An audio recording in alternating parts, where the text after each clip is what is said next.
En el video de hoy vamos a ver algo que es muy importante y que por el momento no lo había tocado. Pero bueno, de ahí este video debería ser el comienzo de muchos programadores. Este video va a tratar sobre los fundamentos de la programación. Y mosca que yo digo fundamentos de la programación, no fundamentos de la programación en C, en Java, en Python o en algún otro lenguaje. Ya que la programación tiene unos fundamentos que son, digamos, universales, que no dependen del lenguaje el lenguaje que se utilice. Es verdad que cada lenguaje puede tener un poco variantes de algunas cosas, pero la gran mayoría de estas se comparten en todos los lenguajes de programación. Aquí he seleccionado 4 tópicos que me parecieron de los más importantes. Es posible que este video pueda tener una segunda parte, ya que es casi imposible resumirlo en uno solo. Y bueno, para comenzar, vamos a comenzar con las variables. Las variables es algo fundamental para un programa. Es prácticamente lo que se basa un programa, en variables. Llámese variables, matrices, registros, o sea, todo aquello que guarde información, por así decirlo, que guarde un dato. Entonces, existen distintos tipos de variables. Las variables básicas que vienen predefinidas en todos los lenguajes de programación son el entero, ¿verdad? Vamos a ponerle aquí el nombre entero. Y como su nombre lo dice, guarda un número entero, ¿verdad? Esto es un número entero que en tamaño es de 32 bits. En tamaño, o sea, eso es lo que ocupa en memoria un entero, ¿verdad?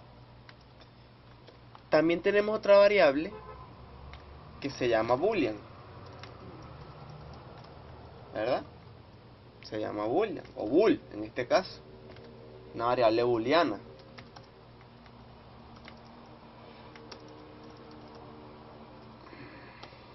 Ah,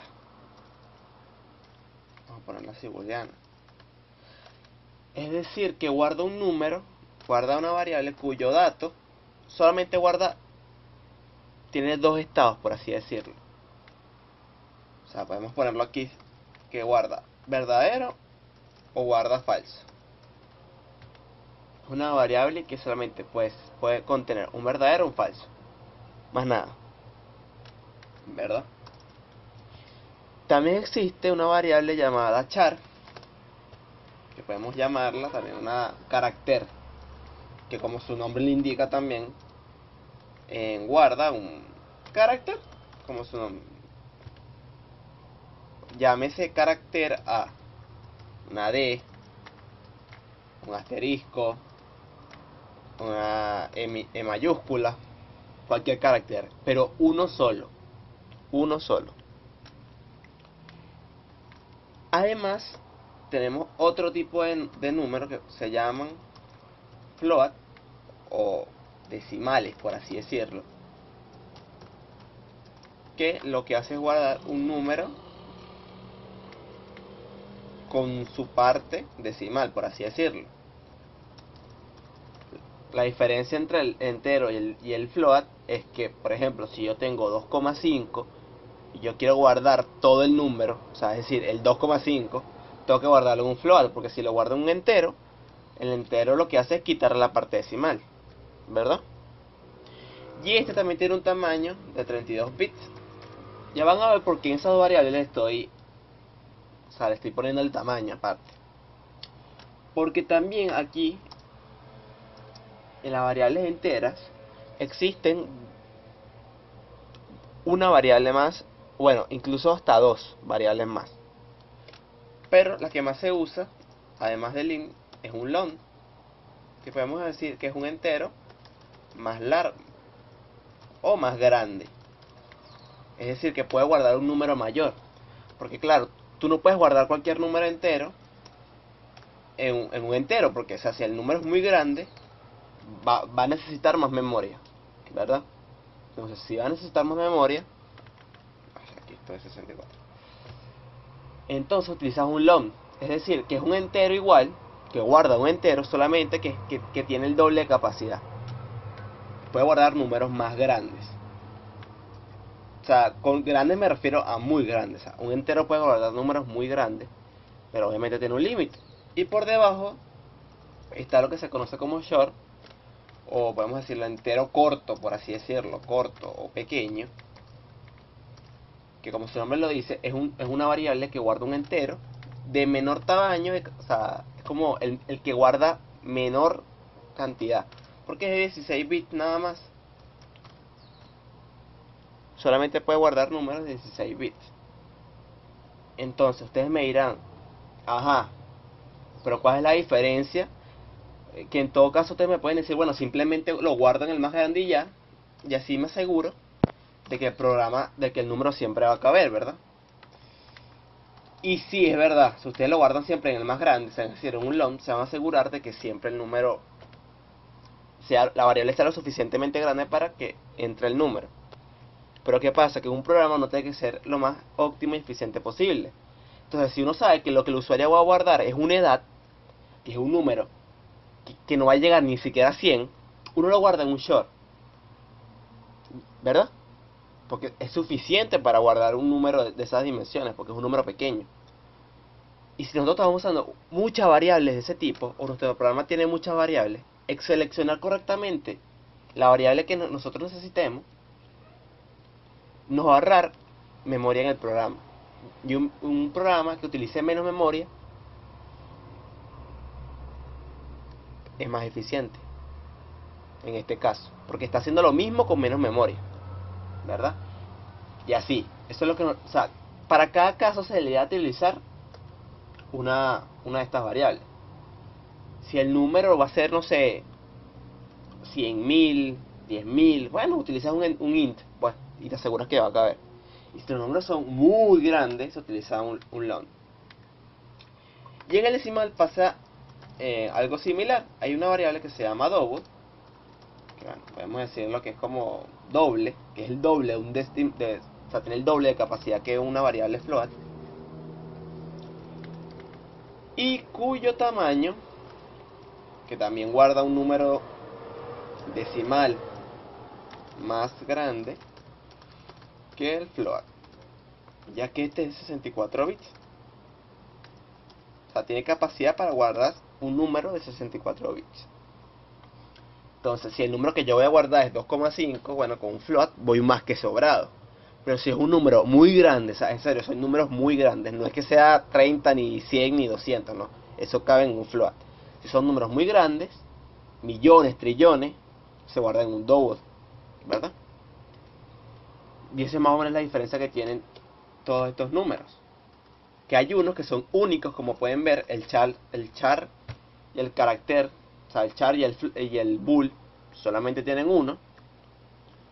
Y bueno, los decimales y los enteros tienen como subtipos, por así decirlo, dependiendo del tamaño que uno necesite en cada caso. O sea, eso lo tienen que ver ustedes dependiendo del número que ustedes van a meter. O sea, como les dije en los ejemplos. Tenemos otra parte importante que son los operadores lógicos. Los operadores lógicos son parte fundamental de nuestro programa. Tenemos lo que se le conoce como el AND, también se le conoce como el y en programación, en C, en este caso, porque esto sí varía, esta nomenclatura sí varía dependiendo de cada lenguaje. Hay algunos que utilizan el AND, por ejemplo Python, si no mal recuerdo, que es un auxiliar de conexión, es un conectivo, ¿verdad? Entonces, que se utiliza mucho, sobre todo en los condicionales, ¿verdad? Porque si cuando yo pongo una condición 1 y una condición 2, lo que yo estoy diciendo, suponiendo que sea un if, vamos a decir que es un if, que es el caso más común, en un if, por así decirlo, en un if, que es el caso más común, ¿verdad? Si nosotros ponemos condición 1 y condición 2, o sea, es decir, yo que sé, si mi edad, vamos a ponerlo así, si mi edad es mayor que 10 y mi sexo es igual a... pues... siempre pierdo el simbolito, es una cosa impresionante.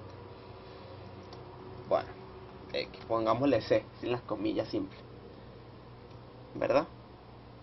Entonces, ¿qué pasa con esto? Esto solamente se cumple, el I solo se cumple cuando las dos condiciones son verdaderas, ¿verdad? ¿Mi edad es mayor que 10? Sí. Pero mi sexo es femenino, por ejemplo, no. Entonces, el I no se cumple y no, por ejemplo, si fuese en el caso de un if, él no entra en ese if, ¿verdad? También tenemos el OR, también se le conoce como O en programación se le conoce con estos dos palitos, que como es la condicional O. Y si ponemos la misma condición, pero con un O es igual a F, de verdad no puedo creer que no encuentre. Ahí está, sabía yo que era por aquí. Ajá. Y que sexo, ¿cuál es la condición? Que edad sea mayor que 10 o que sexo sea femenino, ¿verdad? Mi edad es mayor que 10, pero mi sexo no es igual a femenino. O sea, yo no soy una mujer. Pero igual entra, porque lo se cumple cuando alguna de las dos condiciones se cumplen o ambas. Es decir, si la primera condición se cumple y la segunda se cumple, el programa entra. O entra en esa condición, vamos a decirlo así. Si alguna de las dos se cumple, también va a entrar. La única forma de que en un O no entre es que las dos sean falsas. Como que yo te diga, con el I. Si pasas programación y matemáticas, te compro un carro. La única forma de que yo te compre un carro, según eso, es que pases matemática y pases programación, ¿verdad? Si pasas solamente alguna de las dos, no te compro el carro. Y obviamente si no pasas ninguna, tampoco te voy a comprar el carro. En el caso de lo, es... si pasas matemática o pasas programación, te compro un carro. La condición para que te compre un carro es que pases matemática y programación o pases alguna de las dos. Con que pases alguna de las dos ya te compro el carro. La única forma de que no te compre el carro es que no pases ninguna. Esa es la diferencia. También hay otro operador, que es este. También se le llama no, ¿verdad? Que es la negación. Cuando yo pongo ese símbolo, por ejemplo, que número sea distinto de número 2. Cuando yo lo coloco estos otros símbolos, pues este símbolo de exclamación y un igual significa distinto. ¿Distinto qué? Porque recuerden que cuando yo tengo dos iguales seguidos, es comparación. Esto es igualdad. O sea, si es igual y esto es si es distinto. ¿Cuándo esto va a entrar? Cuando número 2 sea distinto de número 1. Y en el de abajo va a entrar, obviamente, cuando sean iguales. El símbolo de exclamación lo que hace es una negación. O sea, si yo pongo... Exacto, como pues si edad es distinta de 25, por ejemplo. Si edad es distinta de 25, se va a entrar en esa condición. Entonces, en mi caso, se va a cumplir porque yo no tengo 25, ¿verdad? Entonces, para eso se utiliza la negación. La negación se utiliza mucho con ese igual, porque es para decir distinto. Esos son los tres básicos. Hay alguno más, pero yo me quedo con estos tres porque son los que en realidad son los fundamentales.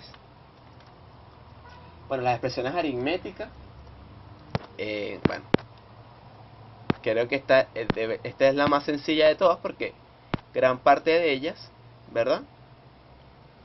Las utilizamos día a día, como puede ser la suma, la resta, la división y la multiplicación.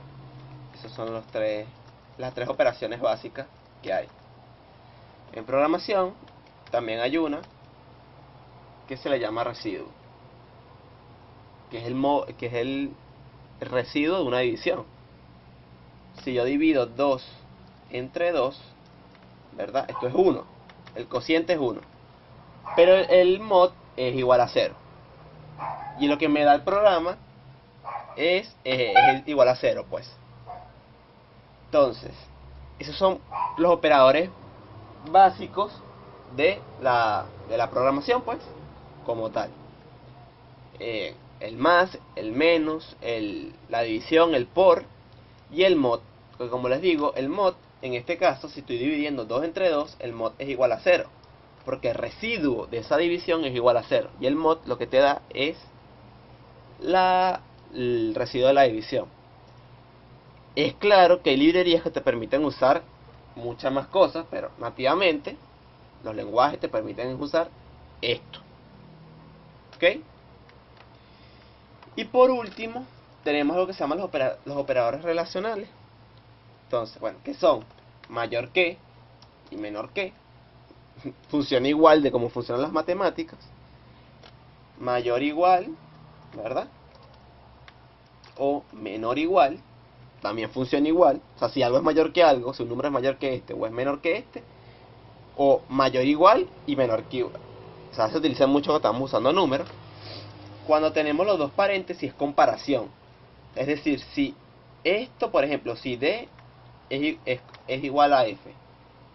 Por ejemplo, D puede ser D y F pueden ser números. Es decir, si 12 es igual a 25, ¿qué va a pasar? No va a entrar porque 12 no es igual a 25. Son distintos. En cambio, si yo tuviese, que es lo que le estaba diciendo ahorita, esto, con este símbolo distinto, y yo tengo los dos números, tengo los mismos números,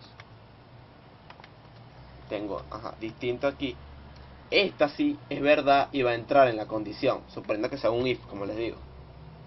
Porque 12 es distinto de menos de 25. Entonces, este es el símbolo de comparación cuando tengo dos iguales pegados. Y cuando tengo una exclamación y un igual, significa distinto. Y bueno, esos serían los operadores de relacionales, pues son bastante sencillos. Todo esto es bastante sencillo, pero siempre es bueno verlo. Aquí también me gustaría rescatar otra cosa, que también hay una cierta sintaxis que ustedes van a ver mucho. Cuando yo tengo i, por ejemplo, i puede ser cualquier variable, más, lo que estoy diciendo es que a lo que vale i, esto es con números obviamente, ya sea con flotantes o con enteros, le voy a sumar 1. Es decir, que si i tenía 4, cuando yo pongo i más, i va a ser igual a 5 ahora, ¿verdad? Esto funciona igual para el menos, que esto quiere decir que a lo que tenga i, por ejemplo, vamos a suponer que también tenga 4, ahora va a tener 3, ¿verdad? Porque le estoy restando 1 a lo que tenga esa variable. Esto se puede poner tanto a la derecha como a la izquierda, es indiferente. Entonces, bueno, eso era todo que quería aclararle. Espero que les haya gustado y nos vemos en un próximo video.